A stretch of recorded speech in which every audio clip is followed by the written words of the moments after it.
dalam melakukan segala aktivitas itu, tapi semua bisa dicapai dengan sesuatu yang baik semuanya, sehingga penuh dengan manfaat, keberkahan.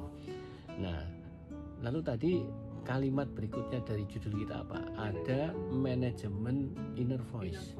Jadi kita bisa mendapatkan peaceful yang namanya produktivitas kita ini ketika kita mengelola inner voice, bisikan-bisikan yang ada dalam diri kita, Mbak. Nah, makanya hati-hati. Kita itu ada bisikan yang pertama dari hati kita. Ya, hati itu berarti nurani. Pembisikan. Bisikan itu kalau dari hati nurani itu dari Allah SWT. Bisa juga lewat malaikatnya. Itulah bisikan-bisikan yang kita perlu perhatikan. Lalu yang kedua, yaitu kita ada bisikan dari mindset kita. Ya, hati-hati ketika mindset ini, banyak hal yang terjadi pada kita ini boleh jadi sesuatu yang bukan sesuatu yang baik, karena tergantung input yang kita masukkan, install ke otak kita itu apa. Maka ketika kita mendapatkan bisikan di situ, itu kita harus waspada, karena kita orientasinya biasanya menggunakan bukti dan fakta, akhirnya rasionalitas. Nah, maka yang berikutnya ada bisikan dari yang namanya perasaan yang ada di relung hati kita ini, juga harus hati-hati. Bisa jadi kalau hati kita kotor, nanti yang muncul adalah itu boleh jadi bisikan iblis atau bisikan-bisikan dari setan, kan gitu. Nah, dari tiga hal inilah maka kita perlu mengelola, Mbak. Kita itu bisa bicara, Mbak Ulfa, mungkin kalau bicara lewat mulut itu kalau kita hitung dalam waktu 1 jamnya bicara, atau mungkin Mbak Ulfa bisa ngomong panjang itu kira-kira tidak dalam kondisi capek, dalam berapa kata yang bisa dilontarkan. Ini kalau secara penelitian, Mbak, orang bisa mengeluarkan kata-kata dalam waktu yang dia terus terhenti karena capek, paling banter 140 kata dalam satu kata yang dia cacat gitu ya. Misalnya orang cerewet lah gitu. Lalu bagaimana kalau kita itu dalam bentuk inner voice kita yang mengatakan sesuatu. Jadi bisikan yang ada di otak kita ini dalam waktu sewaktu itu bisa 4.000 kata. Ini satu penelitian. Jadi hasil riset itu menunjukkan bahwa kita dalam keadaan diam, walaupun mulut gak bicara, tapi ini di dalam benak diri kita itu ada bisikan-bisikan yang luar biasa.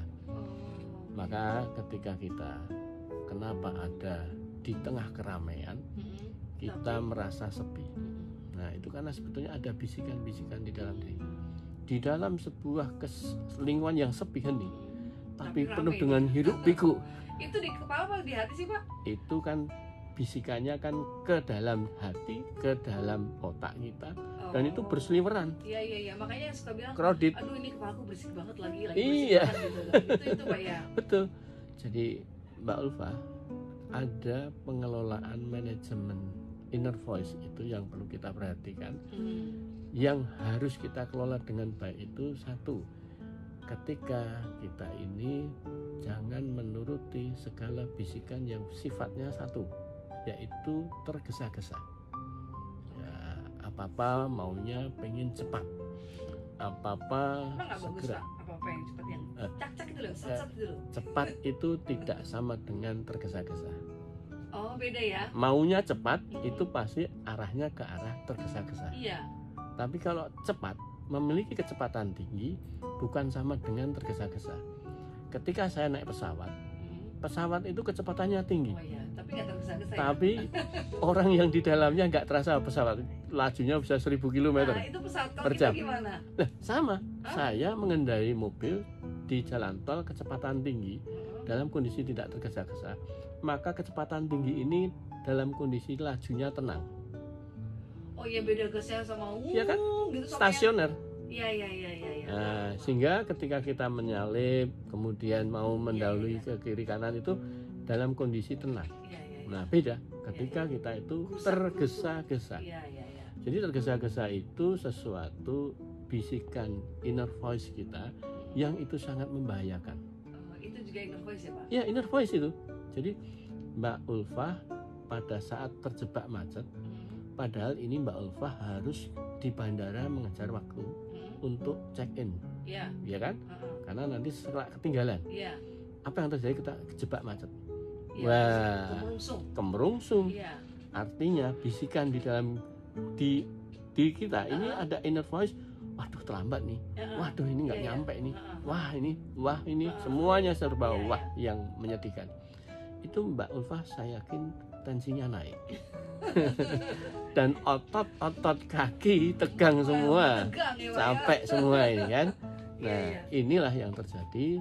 Seseorang bisa sangat berbahaya ketika mendapatkan suatu inner voice tergesa-gesa, itu menjadi menuruti apa yang tergesa-gesa tadi. Maka ini tergesa-gesa itu sumber satu, bencana. Yang kedua, tergesa-gesa itu sumber untuk menjadi berbuat maksiat. Oh iya. Iya, berbuat maksiat itu apa? Potong kompas, ya kan? Melanggar sesuatu. Oh iya. Lampu merah terabas. Terabas saja, ya. Oh iya. Jadi orang-orang yang tergesa-gesa itu akan melakukan shortcut. Iya. Saya kuliah nggak penting, yang penting punya ijazah. Maka cari di UPP. Apa itu? Universitas Pasar Pramuka. Saya baru nggak tahu. Iya kan? Jadi ada ya Pak ya? Nggak ada. Saya sudah terkenal. Nggak mau belajar. Ya, shortcut.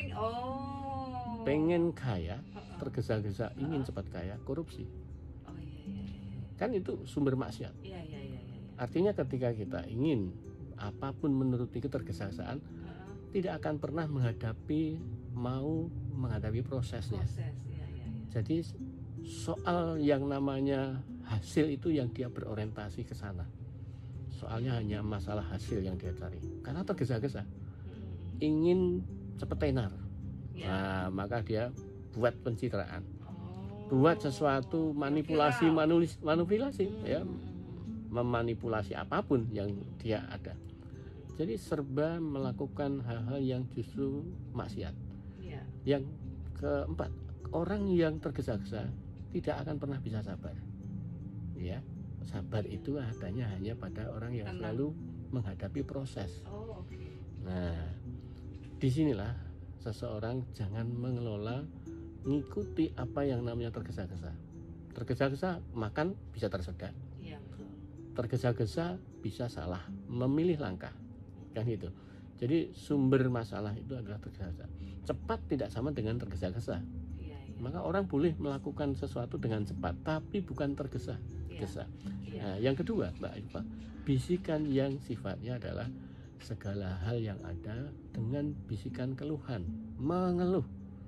Jadi melihat sulit sedikit di otak sudah mengatakan, waduh nggak bisa ini, waduh itu loh, muncul bisikan, waduh, wah. Nah ini semua sudah mengeluh.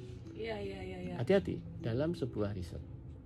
Richard Wiseman itu Mbak, seorang psikolog meneliti banyak orang yang kenapa ada orang itu punya luck, punya keberuntungan, tapi ada orang kok sial terus. Kenapa sial? Antri tiket sudah panjang, pas di depannya habis tiketnya. Ketika pulang ketabrak mobilnya misalnya. Jadi serba ketemu dengan sial dan sial. Iya, karena apa? Dia selalu melihat sesuatu dari sisi keluhan. Mbak Ulfah, kalau ada satu gelas, ya bayangkan aja satu gelas isinya penuh, lalu Mbak Ulfah minum airnya separuh. Mbak Ulfah akan mengatakan di dalam gelas itu dengan sebutan apa? Kalau saya menyebut Mbak Ulfah minumnya coba diminum separuh gelas, lalu tinggal berapa di situ? Separuh. Apa kata-kata yang akan ditunjuk? Udah mau habis? Enggak. Gelasnya ini isinya setengah atau dalam bentuknya setengah kosong? Isinya setengah? Isinya setengah atau setengah kosong? Saya kok belum nangkap ya? Belum nangkap? Belum. Loh, itu kan dua hal yang benar. Setengah kosong. Ya, setengah kosong. Yang satu isinya separuh. itu dua kata yang secara ilmiah, secara fakta dan bukti sama artinya dalam bentuk benar oleh fakta dan bukti. Tapi realitanya beda. Bedanya apa? Karena yang satu orang itu melihat sisi kosong itu berarti negatif. Yang kedua isinya setengah. Ya, masih itu ada separuh, iya. Ya. Kan sama-sama. Diksi ya Pak ya? Diksi, pemilihan diksi itu kan melihat dua dimensi yang sebetulnya faktanya terjadi sesuatu yang seperti yang kita lihat. Tapi yang sisi angle dia lihat adalah sisi yang positif. Itulah yang terjadi. Kenapa ada orang ketika diteliti 8 tahun diikuti secara kohort oleh Richard Wiseman, orang-orang yang beruntung, orang-orang yang selalu mendapatkan luck itu tadi, dia selalu melihat dari apapun yang dia temui selalu sisi positifnya, sehingga bukan kosong separuh, separuh kosong, tetapi setengah isi, ya. Nah, dalam bentuk seperti itu, kita di Inner Voice itu cobalah selalu mengelola segala sesuatu yang berkaitan dengan bisikan yang keluhan, hilangi, delete langsung. Ya, jadi kalau saya boleh bilang Pak Tri, kata-kata itu penting.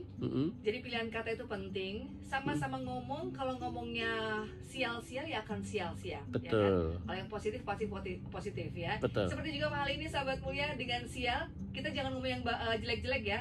Selalu pilih diksi yang positif saja.